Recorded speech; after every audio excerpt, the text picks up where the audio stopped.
कल्याणकारी योजनाएं जनता की भलाई के लिए बनाई जाती हैं, लेकिन क्या ये वाकई सही लाभुकों तक इसका लाभ पहुंच रहा है? वैसे नियम और शर्तें लागू करना जरूरी है ताकि योजनाओं का लाभ सही व्यक्ति तक पहुंच सके। लेकिन क्या सरकारें इसे सही तरीके से लागू कर रही है? चुनाव से पहले सियासी दल जनता को बड़े बड़े वादों का सपना दिखाते हैं, लेकिन चुनाव के बाद नियम और कायदे गिनाने की बारी आती है। अब मुख्यमंत्री मैया सम्मान योजना से जुड़ा एक बड़ा अपडेट सामने आया है।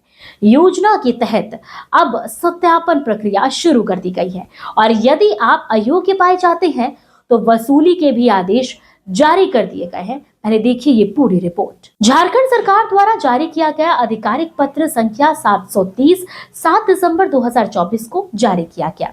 इसमें साफ साफ लिखा है कि योजना के लाभार्थी का सत्यापन किया जाएगा। ग्रामीण क्षेत्र में आपको बता दी कि ग्राम सभा और शहरी क्षेत्र में कम्युनिटी रिसोर्स पर्सन के माध्यम से लाभुकों को की जांच होगी और सत्यापन के बाद ही डीबीटी के जरिए अगली किश्त जारी होगी।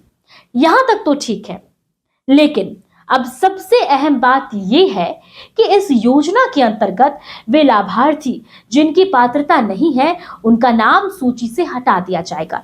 इतना ही नहीं, उन्हें योजना के तहत मिली पूरी राशि सरकार को वापस करनी होगी। यह वसूली का आदेश साफ तौर पर देखिए जारी किया गया है। अब बात करते हैं कि किन किन लाभुकों को इस योजना से बाहर किया जाएगा। तो सबसे पहला बता दें, यदि आप या आपके पति पत्नी केंद्र या राज्य सरकार या किसी सरकारी संस्थान में कर्मचारी हैं तो आप इससे अयोग्य हैं। दूसरा बता दें कि यदि आपके परिवार का कोई सदस्य सांसद या विधायक रहा है तो आप इसके पात्र नहीं हैं। तीसरा जो है वो ये है कि यदि आप आयकर दाता हैं। वहीं चौथा बता दें कि यदि आप किसी अन्य पेंशन योजना का लाभ पहले से ले रहे हैं। वहीं पांचवा, आप ईपीएफ धारक हैं। तो इन पांचों में यदि कोई भी चीज आप पर लागू होती है तो आप इसके पात्र नहीं हैं। इन सभी परिस्थितियों में योजना का लाभ लेने की पात्रता नहीं होगी।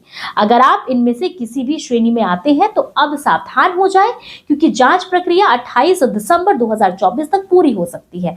अगर आप अयोग्य पाए जाते हैं तो आपको पहले मिली सभी राशि सरकार को लौटानी होगी और यह राशि 4000 रुपए और उससे अधिक भी हो सकती है। लेकिन आप पात्र लाभार्थी हैं तो इन सभी मानकों पर खड़े उतरते हैं तो चिंता करने की कोई जरूरत नहीं है।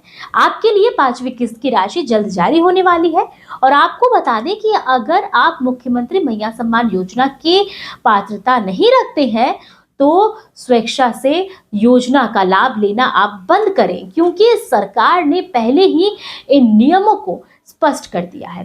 तो ऐसे में यदि आप में से कोई भी इस पांचों सूची में आते हैं तो आप इस योजना का लाभ लेना बंद करें, क्योंकि जितना आप इस योजना का लाभ लेंगे और आपके खाते में पैसे अगर आते हैं तो ये सभी पैसे आपको सरकार को वापस लौटाने होंगे। तो ऐसे ही तमाम अपडेट के लिए देखते रहिए द न्यूज़ पोस्ट।